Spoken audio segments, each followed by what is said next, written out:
Welcome to Rewatch and Rank. On this channel, we rewatch older TV shows, provide a summary and opinion on the episode, before ranking each episode against each other. Today's episode is Merlin Season 2, Episode 10, The Witch's Quickening. The episode in a nutshell is just a brief summary of what happened in the episode. So in this episode, we have Alvar and Mordred having teamed up, and they attack a group of knights on their way back to Camelot, steal their armor, and then infiltrate the kingdom, pretending to be knights. And then Alvar and Mordred make their way to Morgana's chambers, where they then request her help in stealing a magical crystal held by Uther that he had acquired during the Purge. And she agrees to get this for them. And then she basically steals Arthur's keys, goes into the vaults under the castle, steals the crystal, and she then goes out into the wilderness with Merlin tailing her, who has been suspicious from the start because he's able to hear Mordred's telepathic orders in his head. And she gives the crystal to them, assured that while she doesn't have the power to use the crystal, Mordred will be able to master it. And she then returns to Camelot. Merlin tells Gaius about what's happened. Gaius then goes to the king and claims one of his patients told him about this group of renegades who was trying to steal the crystal, who are living in the forests. And so Arthur and his knights are sent to go track them down. Morgana gets ahead of them, warns of their coming. And so when they arrive, they find an empty camp, but it ends up being an ambush, so Arthur loses quite a few of his own men. They fight, and in the end, they're only able to capture Alvar out of all of the renegades, but they do also manage to regain the crystal. While they're fighting, Mordred makes a break for the woods, and Merlin uses his magic to put a branch in his path, so he ends up tripping because the dragon, who's still kind of on Merlin to keep his promise and free him, despite the fact that he himself did not set a timeline in this deal of his, has warned him that Mordred is Arthur's doom, and that he has to stop the alliance between Mordred and Morgana, which has been prophesized to bring about Arthur's doom. When Mordred gets up, he then uses his magic to kill two knights with spears, locks eyes with Merlin, and tells him that he's not going to forget this, nor is he going to forgive it. And then he goes off running into the woods, leaving Merlin a little bit shaken. And then that night, when they are camping, Merlin feels a pull to the crystal, can't help himself, and he looks into the crystal and he sees the dragon flying, blowing fire, Camelot on fire, him looking very sad, basically a vision of the season finale. And then he gets back to Camelot. He basically tells Gaius that he looked in the crystal, something terrible is going to happen. He's not sure if he can stop it or what he can do to stop it. And then the very last scene is, of course, Merlin trying to sleep while the dragon telepathically yells for him to free him. Now that we've been reminded about what happened in the episode, it is now time to rank the episode. And as always, we are going to be ranking on our mostly objective ranking list, which uses set values, followed by the personal ranking list, which is based on entertainment value.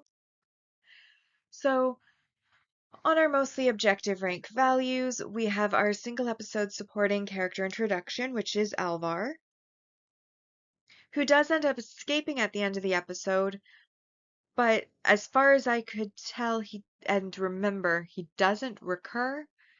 So even though he was sentenced to death, he escapes, but then he doesn't really come back. which I think is a missed opportunity because if you're going to have him escape, you really should have.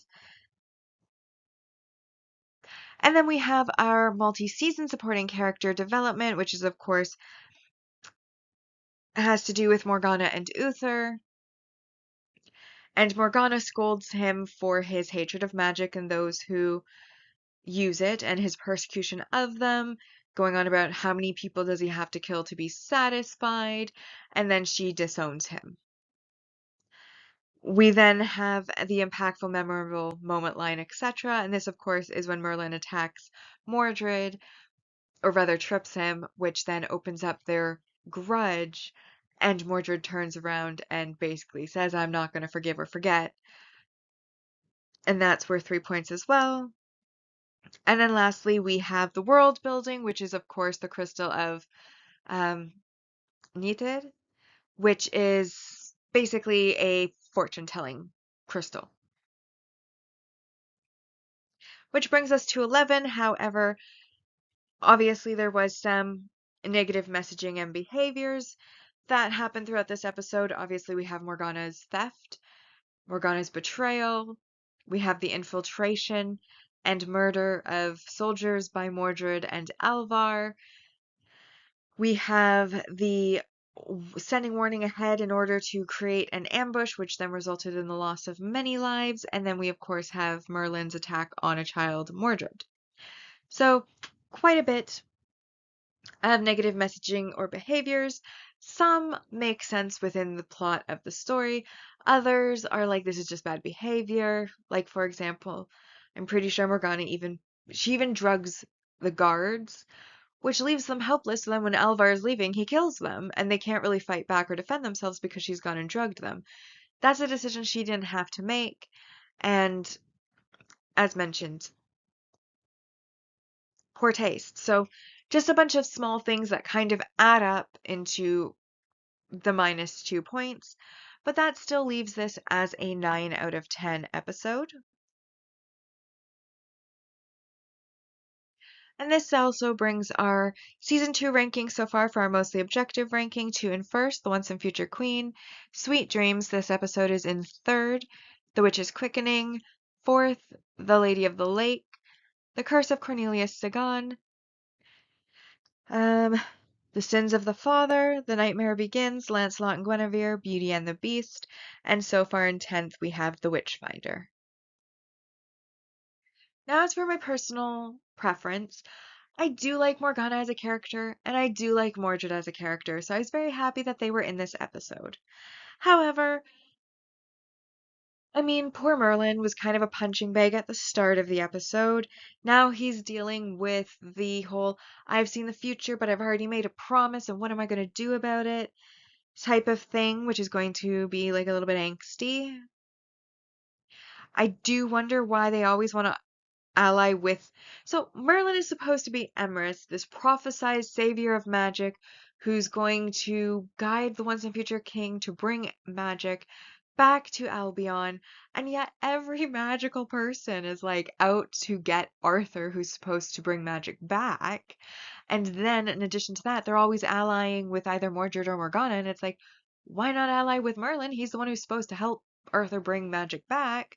So if you want magic back and to not be a crime and so on and so forth, why are you not trying to ally yourself with Merlin, but always Morgana? Obviously, I do also like that this is where we open the grudge between Mordred and Merlin, because they've interacted a few times before this, and I think Mordred was suspicious that Merlin maybe wasn't overly fond of him, like when he almost didn't show up to get him and Arthur out of that tunnel when they first met. But also, like, this is the first time Merlin's actively attacked, and this is where Mordred opens the grudge with, I will not forgive you or forget. Then, of course, what I didn't really like about it, of course, is so they keep having.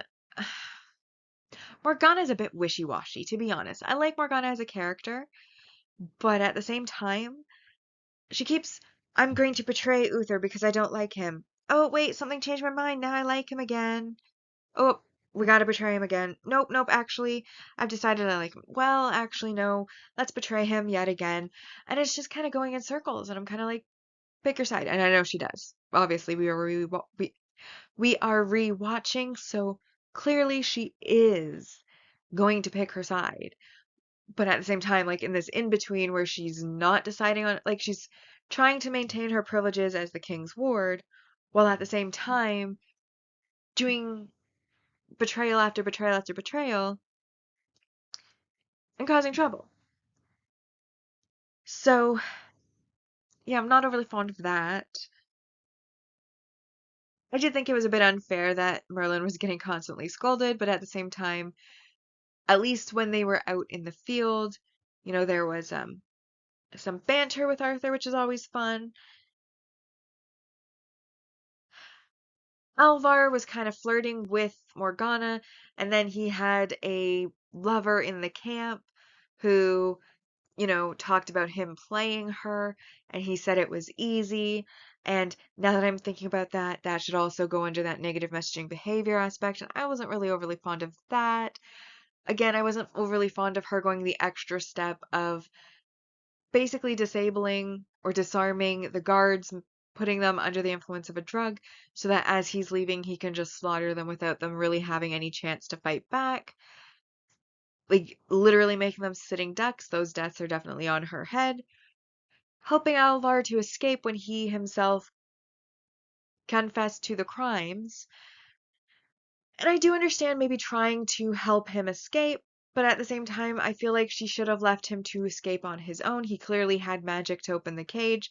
I'm sure once he got out, we could have at least let the guards defend themselves rather than just being slaughtered. Maybe they could have, had to face him with magic.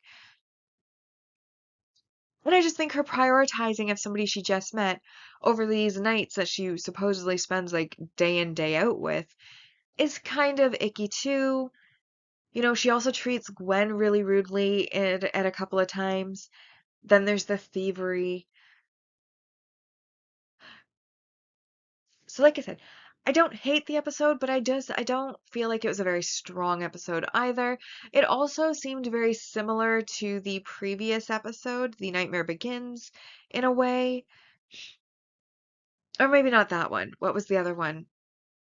Anyways, I feel like I said, I feel like we've been here before with Morgana because she always betrays Uther, hates him, but then somehow changes her mind or he does something nice and then she's back on his side, but then someone with magic comes along and she's like, "Oh no, no, no, no, I have to betray him again." I feel like we're going in circles to the point where I don't even remember which episodes it was, where she's done pretty similar things before, and again, that made it feel a little repetitive because she's done similar things before because I like her as a character. I just didn't like her necessarily in this particular episode. And so I gave it a 6 out of 10. I think it's above average, average being 5, but not outstanding in any or anything. So that then brings our personal ranking to the Lady of the Lake in first. I can't speak today. Second, The Nightmare Begins. Sweet Dreams in third. Fourth, The Curse of Cornelius Sagan. Beauty and the Beast in fifth. The Sins of the Father, 6th. Then we have The Witch's Quickening, this episode, in 7th. The Witchfinder in 8th. Lancelot and Guinevere, and then The Once and Future Queen is in 10th. Bringing us to our final segment, which of course is our series ranking so far, where we're ranking each of the seasons against each other. And we have season 1 on our mostly objective, ending with 69.23%. And so far, season 2 has earned 67 out of 120 points. On the personal ranking, season 1 ended with 66.92%, and season 2 so far has scored 66 out of 120. With that, we've now rewatched and ranked Merlin season 2, episode 10, The Witch's Quickening. Like and subscribe if you'd like to, and I'll see you in the next episode.